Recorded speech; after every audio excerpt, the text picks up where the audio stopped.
What's going on, everybody? It's Cody. Welcome back to the channel. Here with the 3-game WNBA Tuesday night slate. 10K to first. I love seeing 10K back up top. Sadly, contests are just not going to be very good going head-to-head with the NFL. I mean, NFL is the biggest money maker for Draftkings, so just the Sunday slates going forward are going to be pretty rough. I do want to mention I will not have a video out for this Sunday. I'll be out of town, so don't have to worry. Probably only be a 2K to first, so no video for that. But we will be back live before lock tomorrow night before this 3-game slate, 30 minutes before this first game tips off. So hop in the live stream, ask some questions. Really excited to be back and have 10K to first. Let's look at my lineups from yesterday. Woo, boys. We got the A'ja Wilson news before the first game locked, which was really surprising. I full faded that first game, expecting news to come later. I was all over Jackie Young. She was a massive, massive bust. Just really disappointing. She's just not being her normal aggressive self on the offensive end. It's tough for me because I know the upside and the ceiling that Jackie Young has. It's really hard to not click her at 8,700, even with A'ja Wilson playing. When she was out, she was just an auto lock for me. I played 3 lineups. All 3 had Jackie Young. 2 of 3 had Megan Gustafson.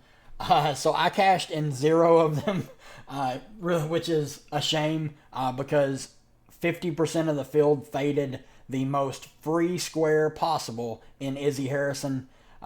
She absolutely nuked. She will be a must play until she's over 9K, personally. They need offense. She's a great offensive player. She's a great DFS player. So going forward, Izzy Harrison will be a lock pretty much every slate she's on for the rest of the year. This lineup, I played the big 3 for Dallas. Arike, basement game. Nat Howard, basement game. Satu, decent game. I mean, they got embarrassed by Chicago, so that lineup was doomed. This is my best lineup I had. It just missed cash. Ray Burrell in the starting lineup didn't do anything. Story of my life. Ryan Howard, that's my girl, going for 50. I mean, she's been just on another planet. We're going to talk about her shortly. And then my third lineup, I played Caitlin Clark, great game. Kelsey Plum, great game. But I got the floor games from Nat Howard, Gus, and Jackie Young. So I donated. Hopefully you guys did well. Let's kick it back over here and look at these 3 games. I don't have the DraftKings Sportsbook up. Let me look at the odds for these 3 games right quick on my phone. Lynx at the Dream. Lynx are 5.5-point favorites, over under 160.5. Liberty at the Wings. Liberty are 9.5-point favorites, over under 170.5.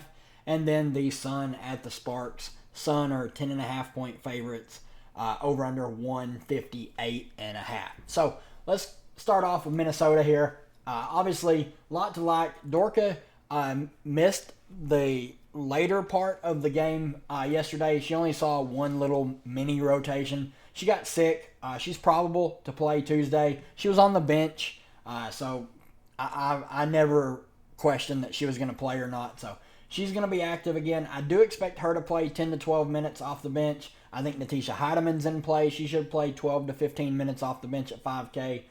Misha Hines-Allen at 6K. She's just been playing solid minutes. I think this is an outlier, though, with Dorka out. Fully expecting her to be around this 17 to 18 minutes. She's a good fantasy point per minute player, though. Bridget Carrollton, 7,600. Alana Smith, 7,900. Kayla McBride, 8,100. I think all 3 are fine plays. I think I like the ceiling most on Kayla McBride. Minutes haven't been the best. Like, obviously, here this game, 19 minutes, 6 fantasy points. Last game out against Washington, practically played the entire game, only 16 fantasy points, but we know the upside is there with a scorer like McBride. Alana Smith's the best fantasy point per minute player of this group. Her minutes are just super, super fragile right now with Misha Hines-Allen there. She does have some history with foul concerns, so I think she makes for a great tournament play because if she's playing well, they may extend her a little bit. Courtney Williams, 8,900. Minutes are the thing that worries me the most about her. She's never going to touch over 30. They're going to limit her around 26 to 28. But she's a good fantasy point per minute player. She can stuff the stat sheet. If she's scoring the ball well, she can put up a big, big score. And then Fee at the top. You don't need any reason for me to tell you should play Nafisa Collier if you can. She's one of the best players in the WNBA, playing massive minutes, built-in big usage on the offensive end. One of the best offensive players in the WNBA, gets a ton of rebounds, can get you the stocks. Just one of the best players all around. On the Atlanta side, Atlanta has to have this game. I believe they're one full game behind Chicago. They can't get out of their own way. Kind of blew the game against Indy. But on the Atlanta side, they're just going to run a super tight rotation. They're going to play these 5 starters practically the entire game. I do want to mention with Tina Charles, she did see a downtick in minutes, and she had a little bit of foul concerns. Like, she did miss some time with foul issues, but she was probably going to only be on pace for 33, 34 minutes rather than this like 37, 38. So just keep that in mind. They did play Kubaj quite a bit. If Tina Charles only plays 33 minutes, Kubaj is going to get up to 7. So at 3,400, if you think that is telling, maybe Tina Charles just can't play that many minutes. She probably, at her age, does not need to be playing 40 minutes a night. But, I mean, they need every game they can get. So I think she's going to have to play every minute she can. Ryan Howard at 10K, she is shooting the ball more than anyone in the WNBA. 24, 26, and 28 shot attempts in the last 3. She's not efficient. Let's mention that. But this here, she is a immense GPP play. Obviously, we know the ceiling is 50. The floor, though, is 20, because if the shot is not falling, the peripheral stats are really up and down for a player like Ryan Howard. Obviously, she's playing practically the entire game. This game against Dallas went to overtime. She played every second. Game against Indy went to overtime. She missed 3 minutes. Just taking a ton of shots. So you have to buy into the usage, and just know that sometimes variance will get you if she's not hitting her shots, but one of the best tournament plays on the slate by a lot. Alicia Gray, 9K. The price isn't the best. Her ceiling is tied into her scoring. If she's scoring the ball well, she's going to get you the peripheral stats. She's also taking a ton of shots, and playing pretty much the whole game. So I think she makes for a great tournament play. Jordan Canada, 8,400 is fine. Naz Hillman, 6,600, makes for a solid tournament play as well. Moving on, New York's playing the Fantasy Carnival. Dallas always plays New York tough. I do want to mention that. On the New York side, Benajelani got hurt late in the game, not expecting her to play. They really have no reason to play her. They're 3 games ahead of Minnesota for the 1 seed.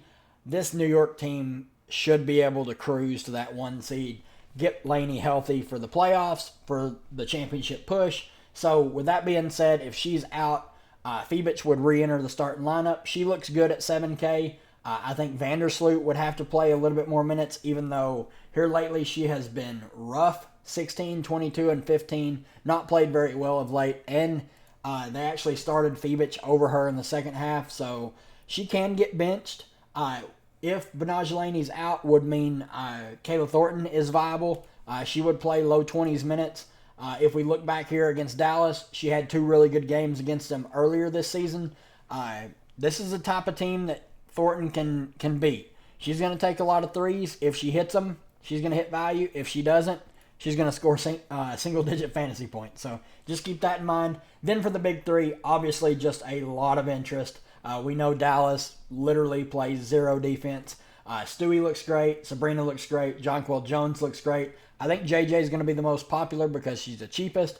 My personal favorite for tournaments is going to be Sabrina Ionescu, just because she's just taken a ton of shots, and she's just been super consistent in the peripheral stats. So she's going to take 20 shots and have the potential to get 15 peripheral stats. I have a lot of interest in someone like that, especially playing a team like Dallas. On the Dallas side, really just the big 4 that I have interest in. Nat Howard, sub 10K. Only worry is only 27 minutes last time out. She did not play well. If you're playing Natasha Howard, you need her to play 33 minutes plus. That's where she's really going to pop off. Usage is always there for her, though. 18, 23, and 18 shots in the last 3. So there's upside in playing her at sub 10K. Satu, 10.6K. Biggest matchup nightmare for New York, so always love playing Satu for her upside. Arike is going to play the entire game. Great spot for her as well. Big T, 8,800, always in play for tournaments. Just the offensive usage isn't the best with everyone healthy. That's my only worry. It kind of caps her ceiling a little bit.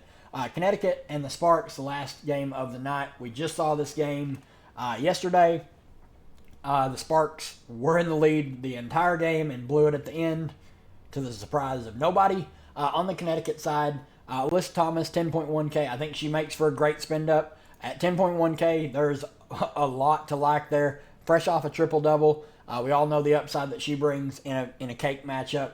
Dwana Bonner, not Dejanay Carrington. Bonner, 9,100, playing big minutes again. Did not shoot that much this last game. She's not shot the ball very much at all besides this game here against Seattle when she popped off for a big scoring game.